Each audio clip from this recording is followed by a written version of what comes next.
Olá, bom dia. Começamos agora mais um Secov Debate. Vamos falar das perspectivas do país, perspectivas econômicas, perspectivas políticas. E temos como convidados o René Ozzi Cuquier, que é cientista político, eleito deputado estadual pelo Partido Novo. Deputado, bom dia. Parabéns pela eleição. Obrigado, Denise. Prazer estar aqui. E aqui para a nossa conversa, também o nosso debate, Basílio Javé, que é vice-presidente de Relações Institucionais do Secov. Basílio, bom dia também. Bom dia para vocês. Muito bem-vindo, Eni. Muito bom você estar aqui com a gente hoje. Obrigado, estou muito contente. E parabéns, novamente. Muito obrigado. Agora nós estamos aí pertinho do segundo turno das eleições, a definição já é dada quase como certo. Eu queria avaliação, até como cientista político, desse clima que nós chamamos nas eleições, né? Essa polarização que se chegou no segundo turno, essa aversão à política tradicional, que foi uma coisa marcante, eu acho que isso que explica até a composição do segundo turno, a perda de espaço de partidos tradicionais, né, o PSDB, eu acho que é uma questão mais simbólica nesse processo todo, o desgaste que sofreu. Como é que você vê essa situação? E principalmente no pós-eleições, que é aquela história que as pessoas estão brincando muito, como é que você vai voltar a conviver com seus amigos do WhatsApp, com a família? Mas a gente tem uma coisa mais ampla em termos de país, não é? Não, sem dúvida. Eu acho que o que nós estamos assistindo é uma polarização extrema. Esse fenômeno a gente já tinha ele já de muitos anos. Também não é exclusivo do Brasil, mas aqui no Brasil ele ficou mais intenso e mais grave porque nós temos o nosso contexto, que é um contexto político dos últimos 4 anos da falência da política brasileira.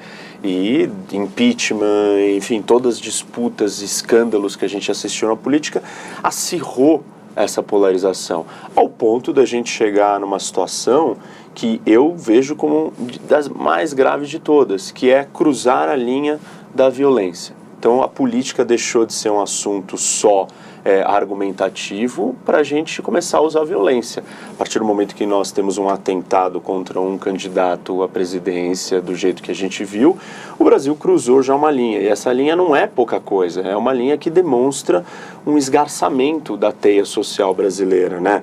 O que seria isso? A sociedade está muito desgastada, está muito tensa, ela não está conseguindo mais conviver com a política da forma que tem que ser. A política é sobre ideias, argumentos, rebater argumentos, contestar, discutir, negociar, convencer e nunca usar a violência. Então o Brasil está num ponto muito delicado. Por isso que é importante que esse processo eleitoral acabe e aí sim nós vamos ter que fazer uma conversa de cura e de aparar essas diferenças de alguma forma, entender como que nós vamos ter que conviver com elas, porque não vai dar para continuar desse jeito. A qualquer momento a coisa está prestes a explodir. Agora, será que não há risco de continuar esse processo? Porque eu já vi muita gente, por exemplo, argumentando, você pega pelas redes sociais, as pessoas que votaram contra, por exemplo, estão votando contra o PT. A gente sabe que boa parte da votação com o Bolsonaro é o contra. Se não ficar satisfeito, as pessoas falam, não, a gente cobra de novo, novamente. Então, o que a gente vai viver nesse ciclo de manifestações nas ruas, que vem desde 2013, até que ponto pode chegar isso? Então, a pacificação não é só naquele humor da convivência, né? O que eu me referi é que o que a gente deve fazer, e não necessariamente o que vai acontecer. Até porque esses ânimos estão muito acirrados e tem muita expectativa em como que vai ser essa administração, né, do novo presidente. Ele vai conseguir emplacar algumas coisas ou ele vai flertar com coisas que as pessoas têm tanto medo e ficam dizendo tanto, no caso o Bolsonaro. Eu acho que essas movimentações vão ditar como que as pessoas vão se comportar. E claro, nós estamos vivendo uma nova era política no Brasil, que é essa era do que você descreveu. As pessoas, elas não aguentam, e isso foi muito claro na eleição, e esse é o grande recado da eleição, elas vão chegar perto da política, elas vão participar, elas podem estar odiando a política, mas elas participaram. Elas participaram de um jeito diferente desse ano, elas foram se informar, foram se interessar. Eu, na minha campanha, assisti isso assim de uma maneira que eu jamais imaginaria. Ninguém liga para deputado estadual. Ninguém nem sabe quem vota para deputado estadual. Eu vi as pessoas engajadas, empolgadas, me ligando, festejando como se a vitória fosse delas, Basílio. Então, assim, você sente que elas começaram a querer participar, entenderam que elas têm que participar. Isso, de tudo que nós estamos assistindo, é muito saudável para o Brasil. Eu acho que a própria renovação que aconteceu no Congresso demonstra muito bem isso. As pessoas foram buscar pessoas diferentes, né, a que saíam um pouco dessa política, né, Basílio? Eni, você representa a nova política, ou seja, tudo aquilo que as pessoas hoje almejam. Isso gera uma responsabilidade enorme. Aliás, você tem 130 mil votos na bagagem e gera, então, uma necessidade de que as expectativas dessas 130 mil pessoas e de todos nós paulistanos sejam atendidas. Isso. O Novo vem com novas propostas espetaculares, muito diferentes do que a gente tem ouvido por aí. Você não quer contar um pouco para nós os principais fundamentos, as principais políticas, estratégias do Novo para a gente tentar melhorar o nosso país? Claro, vamos lá. Eu acho que primeiro essa colocação sua faz todo sentido, e eu tenho sentido ela na pele, assim, os meus eleitores, todo mundo, votei em você, confiei, mas agora eu vou cobrar. Então, é meio desesperador, porque você nem chegou e já estão te cobrando. Aliás, demora um tempinho ainda, né? 15 de março só, né? Isso, 15 de março, ainda faltam 6 meses e ninguém sabe disso. A posse só começa, a gente só toma a posse dia 15 de março, são 6 meses até lá. Isso não significa que nós estaremos parados, né? Não estou parado, tem muita coisa para fazer, estou trabalhando, estou articulando, conversando, levando proposta, debatendo, falando com pessoas que entendem dos temas que eu quero trabalhar, entender os entraves que existem, mas existe essa cobrança, eu acho isso saudável. O meu discurso para todo mundo que votou em mim eu não quero que você tenha votado em mim, eu quero que você esteja do meu lado, isso, me acompanhando e me cobrando durante 4 anos, porque eu não consigo imaginar que nós vamos levar o Brasil adiante se as pessoas não participarem, e eu tive uma demonstração de participação muito grande dentro da eleição, mas eu quero essa demonstração durante o mandato, eu quero as pessoas entendendo quais são os problemas, e precisa ter muita transparência e muita verdade para alinhar expectativas. Eu fiz isso na campanha, eu nunca vendi a ideia de que não, o Novo vai chegar e ele vai acabar com tudo, vai renovar tudo.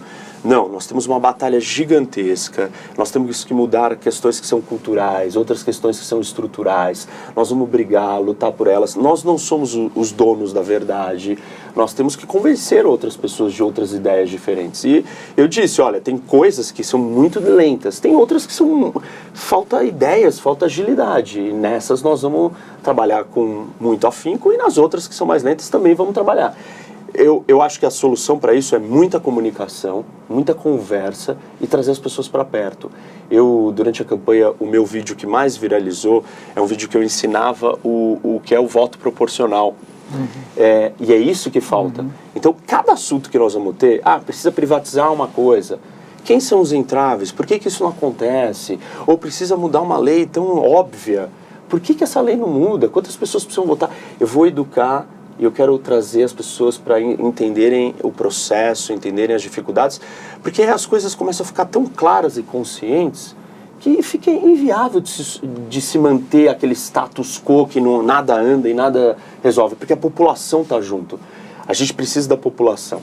Bom, tendo dito isso, eu vou contar um pouco então do que o Novo veio e o que o Novo acredita. Acho que uma primeira coisa que o Novo preza, e às vezes isso passa desapercebido, é a importância da instituição. Não existe, Basílio, no mundo inteiro, democracia que deu certo sem instituição. O que é uma instituição? Uma instituição é isso daqui, que é o Secov, que não é pessoal, não é a sua cara, não é a cara desse ou daquele líder, é a cara das ideias regulamentadas dentro de propostas, dentro de uma missão de caminhar para um lugar. Então, instituições, elas colocam impessoalidade e trazem garantia que as coisas vão seguir num rumo. O Novo é um partido impessoal, no sentido que a força está na instituição do partido e não na figura. E isso traz solidez, porque de todas as instituições democráticas, talvez uma das nossas peças mais falhas de todas, Denise, é a questão dos partidos políticos. Eles não são instituições de verdade, eles são organizações que foram construídas para trazer e deixar as pessoas chegarem num determinado lugar. Elas não têm identidade, eles não têm ideologia, eles não têm propósito claro, eles não atuam privilegiando a instituição acima dos projetos pessoais dessas figuras políticas. E o Novo não faz isso, e eu acho que isso é essencial para o funcionamento da democracia. Isso não é nem alguma coisa na ponta, mas é para melhorar a nossa democracia e ela começar a funcionar direito. E quando eu vou colocar isso em prática, o resto da população vai começar a perceber e falar, olha, não é isso que está faltando? Porque quando tem um desvio de um candidato ou de um político dentro do Novo, a instituição corrige ele. E a gente não pode achar que não vão haver erros. Existem erros por todos os lados, mas a instituição tem que ser maior do que as pessoas para controlar aquilo. Então eu acho que esse é um primeiro... Ele tem uma pauta prévia que você já pretende levar depois de assumir, com propostas, porque a gente tem aquela pauta consensual, né, que vem de cima para baixo, né, que tem que passar mesmo, ser aprovada, ou não, ou rejeitada, mas tem a parte ativa do parlamentar. E aí isso está ligado com a ideia do Novo. O Novo acredita num Estado menor. Porque é o seguinte, hoje nós pagamos imposto para sustentar uma máquina ineficiente. E essa máquina suga os nossos impostos e ela não entrega o que a gente precisa, os serviços. A gente não tem segurança, direito, a gente não tem educação, não tem saúde, não tem transporte. Toda a estrutura que tem que ser pública, ela não é entregue. E a gente está gastando dinheiro e para onde está indo isso? A máquina é inchada, ela é torta, ela é ineficiente, ela não entrega. Então nós temos que mexer no funcionamento dessa máquina, temos que diminuir ela para que aí sim sobre dinheiro. E a gente tem que eliminar as outras partes que se gastam dinheiro, que não são essenciais. Assim, um exemplo, né, estereotipado, mas que é Ministério da Pesca. O Brasil ele não precisa disso. Ele precisa do quê? De educação que funcione, de saúde que funcione e de segurança. Basicamente, nós temos que diminuir o tamanho do Estado para que ele funcione e para que a gente gaste o nosso tempo, energia e expertise naquilo que é essencial e básico, que são essas 3 áreas: educação, saúde e segurança. Então nós vamos começar por elas. Agora, pegando no âmbito federal, a gente tem essa renovação no Congresso com bancadas que muito provavelmente vão tentar defender interesses corporativos.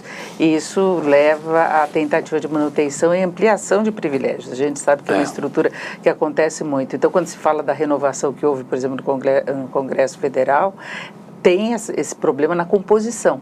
A gente não sabe exatamente quanto que isso vai influenciar positivo ou negativamente em grandes pautas que o país precisa para ajuste fiscal, para reforma da Previdência, reforma tributária. Aí o Novo, como é que vai se posicionar nesse sentido? Inclusive, eu acho que no caso de eleição de Bolsonaro, ele tem uma visão corporativista, claro. Sempre teve isso. Né? Então, ele também defende determinadas posições. Então, como mexer com essa máquina toda e com os interesses? Você está certa, esse é um dos grandes desafios do Brasil, mas eu acho que foi dado um recado. E eu conversando com outros deputados estaduais eleitos, que já são deputados há bastante tempo, eles sentiram. E assim, um discurso unânime de todos eles era: as coisas estão mudando, né? Foi diferente essa eleição. Não adianta mandar emenda com o dinheiro para aquela cidade, que aquilo não traduz em votos, porque as pessoas elas não querem mais essas coisas, elas querem ver o país andando, elas querem ver as coisas funcionando.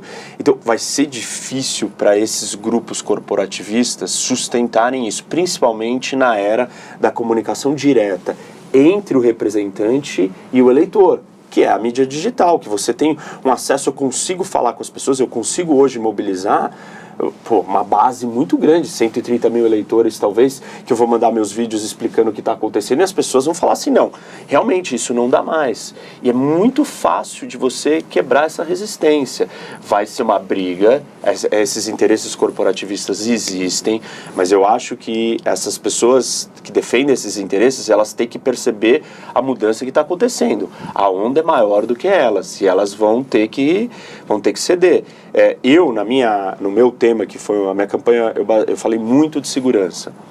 Na área de segurança, por exemplo, você tem esse problema muito sério, e eu falo isso assim, sem nenhuma crítica aos profissionais que estão dentro dessas corporações, mas você tem ex-policial militar, ex-policial civil, ex-policial federal, ex-ministério público, que são as pessoas que defendem e falam de segurança.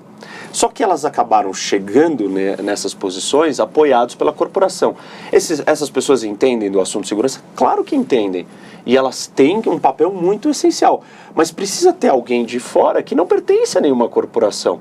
E eu vi isso na prática. Quando eu era secretário adjunto de segurança aqui da cidade de São Paulo, eu fui convidado por coronéis da PM e estava comandando a guarda municipal. E tem a rixa entre essas corporações. E parte da minha relação com eles era porque eu não era de nenhuma corporação. Então, existe até um espaço hoje no Brasil para quem não pertence às corporações, para ajudar eles a negociarem entre si e com o resto da sociedade. Eu vou fazer muito isso na segurança. Eu sei que tem as bancadas que defendem segurança hoje no Brasil cresceram demais, mas elas ainda cresceram com profissionais que pertencem às suas corporações. De novo, nada de errado com isso, mas você não pode estar só ali preso e amarrado, e às vezes não é nem culpa deles, mas é porque eles têm o voto da corporação, eles vão ter que negociar e vão precisar de gente que vai ajudar. E eu vou ser essa pessoa que vou fazer a ponte entre essas corporações e vamos conduzir esse debate para defender os interesses dos indivíduos. O seu. Qual é o seu problema com segurança? Onde você mora? O que acontece? Tem medo de roubo, de assalto? Você tem medo que vão invadir o seu prédio? E nós precisamos tratar do problema do indivíduo na ponta. E não ficar nessa discussão, não, mas eu sou a polícia tal, ou eu sou aquilo. Não. A gente vai ter que acabar com isso. E tem uma briga de salários, de posição, de como que eles operam de uma forma conjunta ou não, cada um querendo seu espaço, né? Isso. Então, eu acho que vai estar começando a surgir, vão surgir pessoas que elas vão trazer uma perspectiva diferente. Então, por exemplo, olha uma coisa interessante. Você tem vários assuntos de segurança que tem uma briga que, se ela for proposta pela Polícia Civil, a militar já não vai deixar aquela lei ou aquele projeto de lei caminhar. Se for pelo outro, aquele não vai gostar. De repente, sendo proposto por mim, que não sou de nenhuma delas, mas que entendo do assunto, entendo as preocupações deles de carreira, de salário, e são reais, são genuínas. O Brasil gasta muito pouco em segurança, comparado com saúde e educação, investimento em segurança no PIB é 1,3%, educação é 6%, saúde é 9%, então existe uma falta de investimento, por isso que nós vivemos no caos da violência que vivemos. Mas a gente precisa ter essa discussão de uma forma mais produtiva. E eu acho que falta esse espaço. Essa renovação, tanto no Congresso quanto nas assembleias legislativas, ela vai ajudar a trazer figuras e personagens que podem preencher essa rixa toda, esse travamento que nós temos no Brasil hoje. Tá bom. Ini, agora falando com um cientista político, você tem uma visão global muito bacana, já vimos entrevistas suas, reportagens, artigos, etc. Você vai agora frequentar um think tank nos próximos dias em Washington, você disse? Isso. Então, você está sempre muito antenado com o que acontece no mundo todo. O mundo todo, a gente percebe os países em geral, sociedades em geral, bastante polarizadas, não é uma característica exclusivamente brasileira, mundialmente está acontecendo isso. Mas qual a sua visão sobre o brasileiro, sobre o cidadão, sobre o eleitor? Nós somos mais conservadores do que os demais países, pegando os melhores exemplos, Estados Unidos, Europa, etc. Ou você acha que nós somos menos conservadores? Onde nós estamos nesse espectro social? Eu diria que sim, o Brasil é conservador. E talvez essa eleição tenha sido uma eleição depois de muito tempo no Brasil. Eu não sei se a gente teve alguma eleição que se deu tanta importância para essa questão dos valores conservadores. Foi uma eleição de discussão muito mais de valores de comportamento do que de propostas dos grandes problemas do Brasil. E isso é uma novidade na política brasileira. E mostrou... Aliás, alguns candidatos não entenderam e perderam a eleição em função disso. Exatamente, não entenderam que a discussão era sobre valores. Exato. E, assim, política é sobre valores em última instância. Da onde vem a sua crença de que liberdade é mais importante do que igualdade? Essa é uma das grandes discussões políticas, né? O que vale mais, a igualdade ou a liberdade? Isso vem dos seus valores. O que você privilegia? E isso ficou manifestado na eleição desse ano. E mostrou que o brasileiro, uma coisa que a gente já sabia, ele é sim conservador. Eu acho que tem discussões aqui que elas ainda não são maduras o suficiente.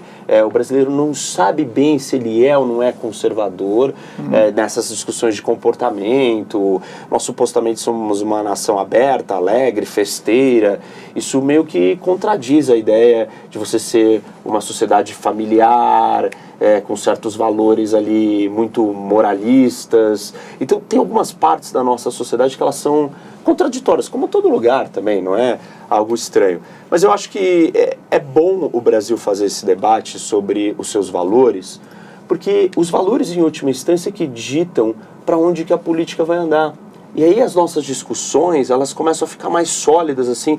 Qual é o nosso modelo de Brasil, afinal de contas, né? Nós somos um Brasil que vai privilegiar a liberdade. E aí quando eu falo de liberdade, é liberdade de escolha pessoal até a liberdade econômica de você pagar menos impostos. Então, esses temas, esses valores, eles estão muito ligados a uma visão de governo, de país. Eu acho bom que a gente tenha discutido isso. Eu só tenho algum receio que essa discussão fique superficial e fique só nessa questãozinha pequena do comportamento de ficar criando esses chavões, né? Essas etiquetas, assim, você taxar as pessoas disso e daquilo e não evoluir para entender. Afinal de contas, o que significa isso em termos, por exemplo, de liberdade ou de igualdade? Mas eu acho que o Brasil ele é um país conservador. Eu não sei se ele é tão conservador em todas as áreas quanto os americanos, mas eu vejo que tem outras partes ali da sociedade americana que eles são mais abertos que a gente, os europeus também. Agora, Renê, isso não pode levar a um retrocesso aí em alguns avanços sociais, tanto do ponto de vista de costumes quanto de liberdade? Então, a partir que havia a impressão que tem é que havia uma insatisfação meio latente aí na sociedade, que aí, a partir de um discurso que bateu com essa contrariedade das pessoas, as pessoas resolveram botar para fora. Olha, não gosto disso mesmo, não quero que avance determinadas coisas. A gente tem discutido muito, por exemplo, as liberdades de minorias, a questão sexual, e tudo isso foi muito colocado. Né? Isso não pode levar a uma mudança, num outro sentido, de reduzir liberdades? Eu acho que essa conversa, essa discussão, ela ainda está muito apaixonada, muito calorosa e muito sem critério. Realmente, se ela for uma discussão assim pequena, de picuinhas, você vai entrar em coisas que não fazem sentido no século XXI. Levar a perseguição mesmo. Eu estou falando desse extremo, eu não acho que tem muita gente, tem grupos com medo, né?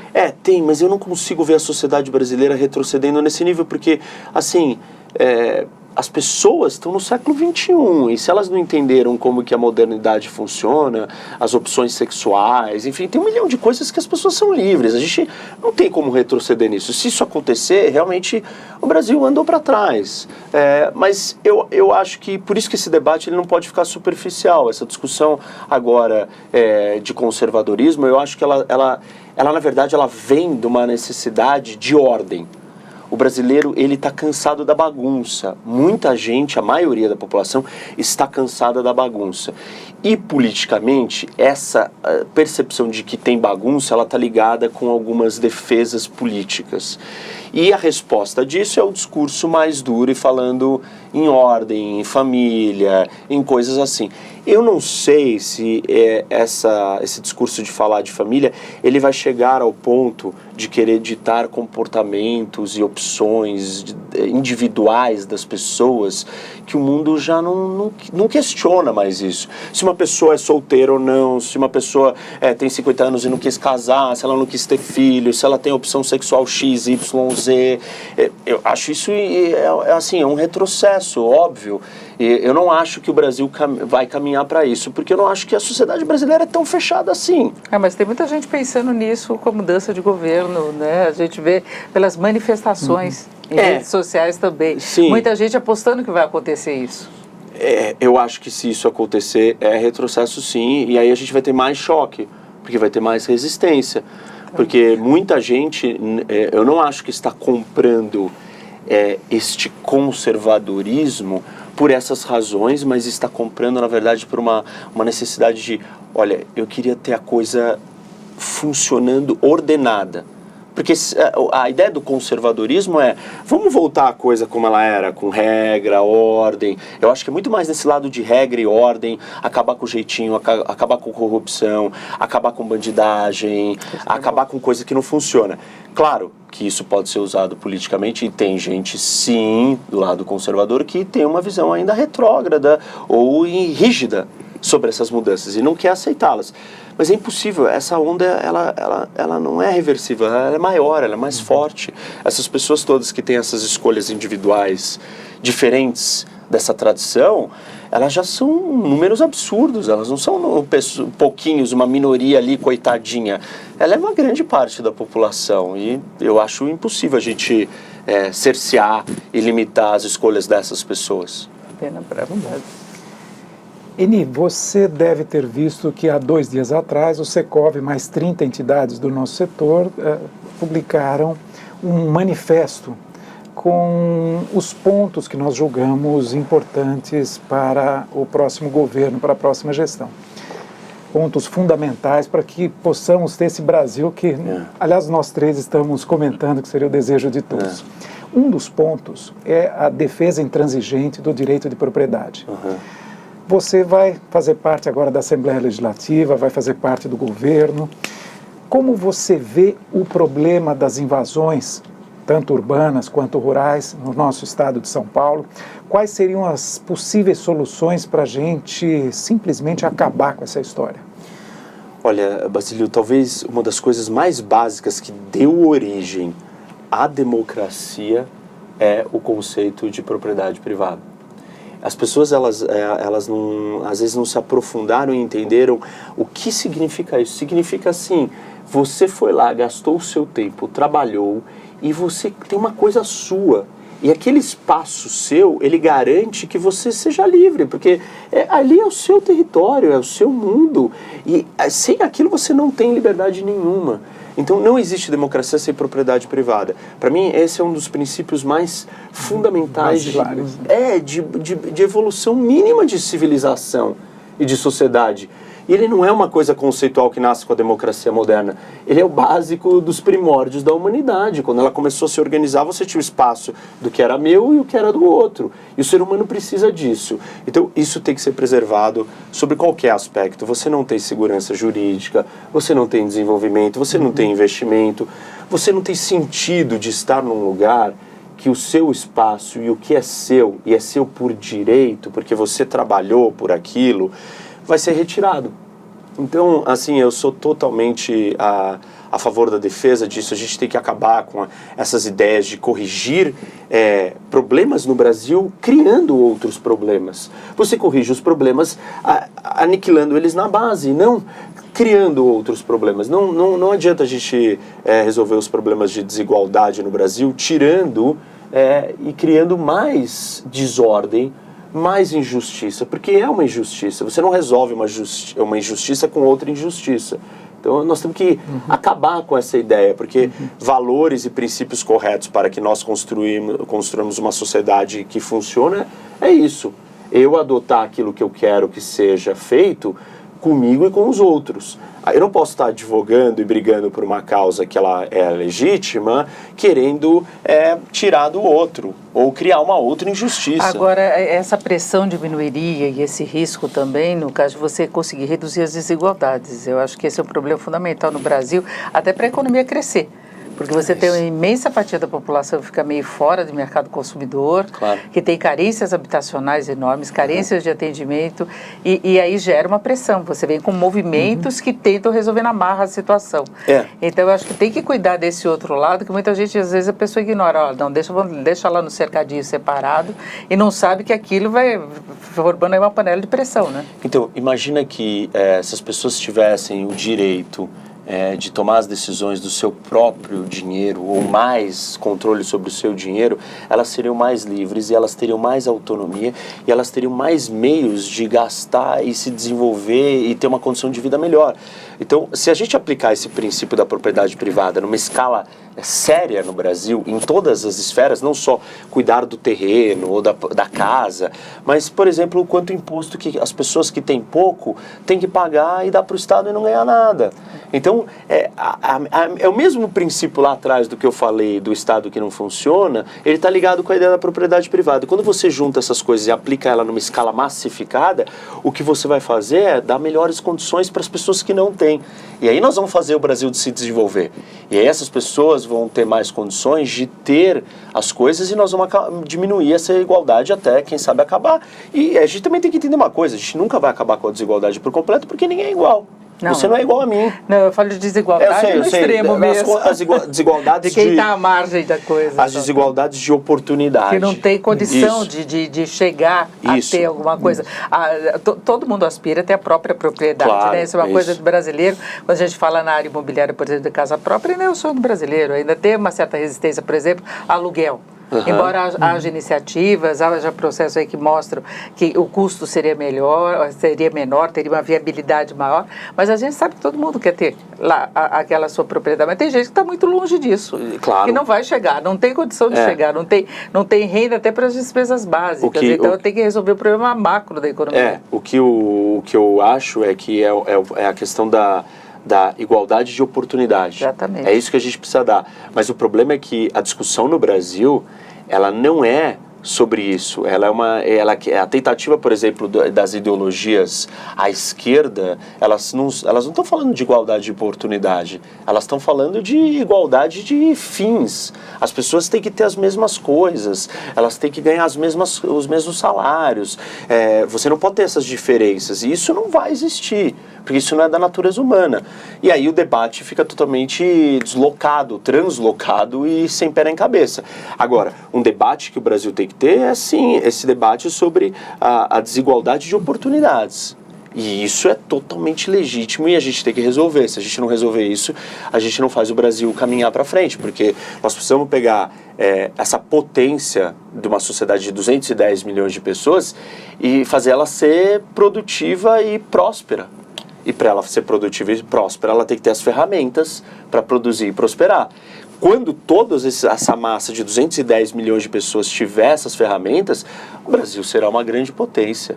E nós vamos viver num país muito melhor para todo mundo. Agora tem que resolver antes uma situação de crise que é urgente. Você vê condição, da forma como temos a composição agora de Congresso, classe política, mudança de governo, de se conseguir levar adiante o que é preciso levar, reformas, passa pela reforma da Previdência, reforma tributária, ajuste das contas públicas, diminuição de dívida, são tantos desafios ao mesmo tempo, e chegando com pessoal novo do Congresso, governo novo, com uma boa dose de inexperiência nessa questão administrativa e os problemas exigem saída rápida.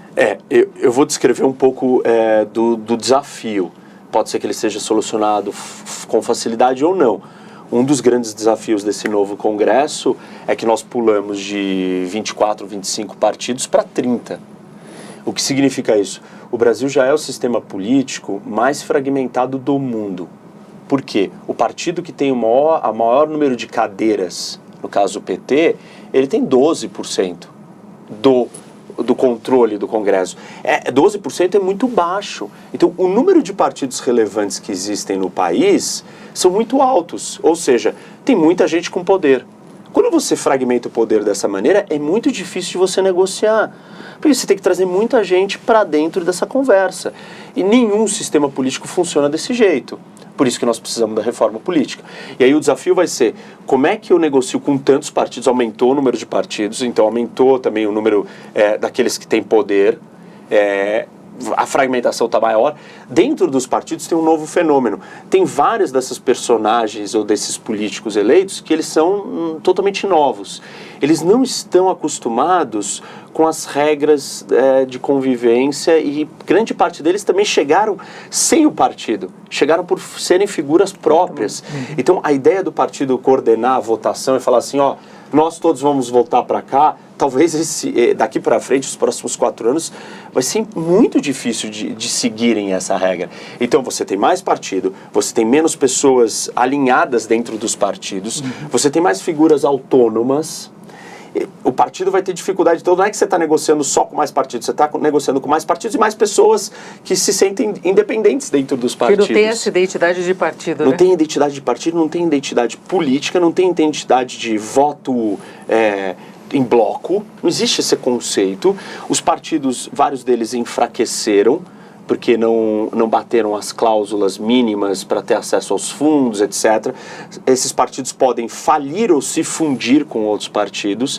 Então o partido também está fraco. Então com quem que você vai negociar? Quem é o líder do partido? Uma qualidade do Novo é que é o único partido onde, por estatuto, você tem o voto em bloco, né? Isso. Você tem não só o voto em bloco, como a gestão e quem coordena o partido não são os políticos. Uhum. Então, aquele que está dentro da política envolvido e tem os seus interesses, não estou falando de interesses escusos, estou falando claro. De opiniões diferentes e projetos de vida diferentes. Ele talvez queira caminhar para um outro lado, porque o projeto pessoal dele vai diferente. Mas no Novo, a gestão do partido está separada do político. E esse que está gerindo o partido, ele tem que responder ao eleitor, ao filiado. E o filiado paga mensalidade. Quando você paga mensalidade, você é acionista. Aí o partido vai à falência se ele não entregar o que ele prometeu. Por que ele vai à falência? Porque por estatuto ele não pode pegar o dinheiro do fundo partidário. Ele só vive do filiado. O filiado é acionista. É shareholder, stakeholder. E aí ele vai cobrar. Aí o partido prometeu que ele ia votar contra aumento de imposto. Ele vota a favor do aumento de imposto, as pessoas vão sair massivamente do partido. E o partido não vai ter como se sustentar. Agora, pelo tamanho do partido ainda, ele não vai conseguir ter uma posição decisiva nas votações, não é? E aí você citou, por exemplo, o Partido dos Trabalhadores, que ele tem menos... que ele lidera, mas tem apenas uma fatia, mas talvez seja o partido que tem maior coerência dentro da concepção dele na hora de votar, que dá para fechar a votação em bloco. Então, por isso que exerce uma oposição muito eficiente quando está na oposição. Né? É o que falta um pouco nos outros partidos. A gente vê, inclusive, eu citava o exemplo, por exemplo, do PSDB. O PSDB tem brigas internas seríssimas. Mas isso... E divide na hora de partir para uma discussão. E sabe o que isso está na raiz daquele assunto que eu estava falando, que os partidos não são instituições, porque ele não tem ideologia. Qual a ideologia do PSDB? E, aliás, o PSDB perdeu, está perdendo, está acabando por isso. Nem unidade mais, né? Nada, porque ele não tem ideologia. Assim, quando você vira e fala, eu sou um social-democrata. O que significa isso para o brasileiro? Absolutamente nada. O PSDB tinha uma função dentro do sistema político brasileiro, que era ser anti-esquerda ou anti-PT. E durante 13, 14 anos ele não exerceu bem essa função, então ele perdeu o espaço. Surgiram outras forças que se mostraram como anti-esquerda ou anti-PT, que várias delas não têm identidade também. O PSL é um deles. Ele não tem uma identidade ideológica. O Novo tem. E essa é a diferença. Então, nós temos o espaço do PSDB sendo migrado para o PSL e para o Novo. O Novo, ainda mais lento, porque é mais sólido, porque tem um projeto, porque tem ideias, porque tem ideologia. Agora o Novo vai aceitar adesões nessa fase, depois da composição da eleição? Porque o PSL quer aceitar, mas vai virar um saco de gato, né? Porque então. E aí a gente volta para o mesmo problema. E vem o pessoal que é atrás do oportunismo. Aí a gente volta para o mesmo problema. Pegar carona porque é o partido que está lá no poder. Aí a gente volta para o problema do PSDB, para o MDB, para todos os outros partidos brasileiros, que são conchas de retalho com ninguém que tem nada a ver com nada, estão ali para uma conveniência para estar no poder. E projetos de poder não fazem uma nação se desenvolver, fazem só aqueles que querem o poder ficarem felizes com o poder. Nós precisamos de um projeto de Brasil, e nenhum desses partidos tem um projeto de Brasil. O Novo tem, ele vai aceitar pessoas que estiverem alinhadas com o que ele acredita. Acho que isso é natural, porque as pessoas estão chegando perto. Eu estou ouvindo muita gente, porque o Novo eu quero me filiar. Ele queria pessoas que não tivessem ligadas à política. Eu acho que ele não vai aceitar gente que já está lá dentro, mas gente que não entrou, que competiu, por exemplo... que foi candidato em outro partido. Não, eu tô falando para aumentar a bancada, não vai aceitar. Não acho que vai aceitar. A não ser que seja alguém assim... alinhado mesmo. Mas muito alinhado, e sempre foi alinhado, e defendia essas pautas, mas eu não vejo esse movimento acontecendo, porque o Novo, ele faz um processo seletivo, você tem uma série de sei lá, etapas para você chegar onde você faz está. um vestibular, se quiser competir pelo Novo. Você faz um vestibular. Só que isso é impessoalidade. Porque assim, Basílio, eu não conheço ninguém e eu quero ser político. Ou eu acho que eu posso ajudar o Brasil. Eu vou lá e o que eu faço? Eu não tenho que conhecer o cacique, trocar nada com ele, prometer nada para ele me dar o espaço e a legenda. Eu entro num processo como um processo profissional, onde eu vou aplicar para o meu emprego, eu vou mandar o meu currículo ali, vou passar por etapas de entrevistas, provas e uma série de outras coisas, e uma vez que eu esteja dentro, esteja alinhado, eu toco a minha campanha. O partido não me dá dinheiro, eu vou atrás do dinheiro e da estrutura para conseguir ser eleito. Isso é maduro, isso é profissional. O mundo corporativo não funciona assim, as faculdades não funcionam assim. Quer dizer, tudo que dá certo não funciona assim. E para a pessoa funcionar tem que ser eficiente, né? Mas esse é um ponto importante. O Novo não contribuiu em nada financeiramente com a sua campanha? Absolutamente nada.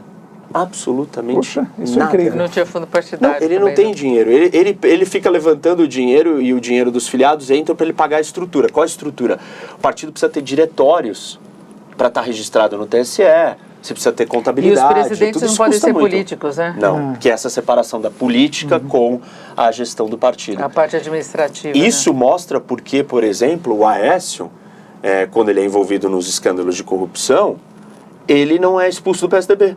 Porque ele simplesmente é quem? O presidente do PSDB. E aí não dá. O partido ele é sequestrado pelos interesses daquela pessoa. E não pode ser assim. Tem que ser uma instituição forte, que ela está acima das pessoas e que ela contém limitação das pessoas. A vida em sociedade, ela é feita de instituições que vão lá e colocam regras para que as pessoas se comportem e elas tentam criar um ambiente de comportamento onde todo mundo vai seguindo essas regras. E a instituição tem a função de fazer a sociedade caminhar. A política tem que ser igual. A gente precisa de instituições funcionando que vão fazer as pessoas se comportarem. Vai ter desvio? Vai ter, as pessoas têm projetos pessoais, elas perdem a cabeça, o ego sobe, elas querem coisas diferentes.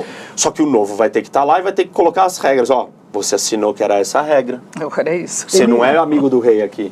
Você teve 130 mil votos. Aliás, pelo que você me disse, 130.214. Isso aí. Quanto você gastou na campanha para conseguir essa enormidade de votos? As contas, elas são públicas. E todo o dinheiro que eu levantei, ele está lá público. Eu consegui levantar 550 mil reais, gastei isso. Dentro da quantidade de votos que eu tive, por exemplo, no Novo, nós tivemos só 4 candidatos no Brasil todo que tiveram mais de 100 mil votos, entre federais e estaduais. O meu custo por voto, ele é muito baixo, muito mais baixo que outros. Então é um sucesso, é um sinal de que eu consegui fazer muito com pouco e o que importava ali era o discurso, era a proposta. E eu escutei isso muito das pessoas, sabe, Basílio? O seu currículo, a sua história, suas propostas. Você era um dos poucos que tinha propostas claras do que você quer fazer. A forma como eu comuniquei. E uma outra coisa que eu fiz, que eu acho que ela é muito importante, que é trazer as pessoas para dentro da política. O meu papel como candidato e como político é trazer o Basílio, convencer o Basílio que ele precisa participar da política, tocar o coração do outro brasileiro que está desacreditado, falar, vem, eu não sei, eu não tenho a solução de tudo, eu vou lá lutar, eu vou brigar. Não vai ser fácil, nós temos que ter resiliência e um projeto de transformar um país é um projeto de vida. Mas a minha parte da minha missão é dar esperança e convencer as pessoas a se engajarem nessa história e caminharem junto. E eu acho que isso aconteceu na minha campanha por inúmeros indicadores aí que eu vi as pessoas participando muito. E isso é muito gratificante, não para mim, e eu sempre disse isso durante a campanha, esse projeto não é meu, esse é o projeto do Brasil. E quem acredita nesse projeto de Brasil do jeito que eu estou expressando, tem que vir junto, porque não dá para fazer sozinho. Perfeito. Vamos fechando por aqui o nosso Secov Debate. Foi bom você conseguir provar até agora que dá para fazer diferente, né? Tomara que daqui para frente o Novo consiga fazer diferente, né? Uma nova política. Nós estávamos conversando até agora com Reniose Cuquier, que é cientista político e deputado eleito. Parabéns mais uma vez. E junto comigo, Basílio Jafé. Basílio, muito obrigada. Obrigada a você que esteve com a gente até agora. Obrigado a você, Denise. Obrigado, Denise. Obrigado, por estar sempre conosco nessas agradabilíssimas entrevistas onde a gente aprende muito. E os nossos debates, as nossas conversas ficam disponíveis depois no canal do Secov no YouTube. Você pode conferir também no Facebook para acompanhar. E é mais gostoso de te ver ao vivo, porque a gente sempre conversava só pelo rádio. E agora tive a oportunidade de estar aqui ao vivo. Legal. Obrigado. Um ótimo dia a todos.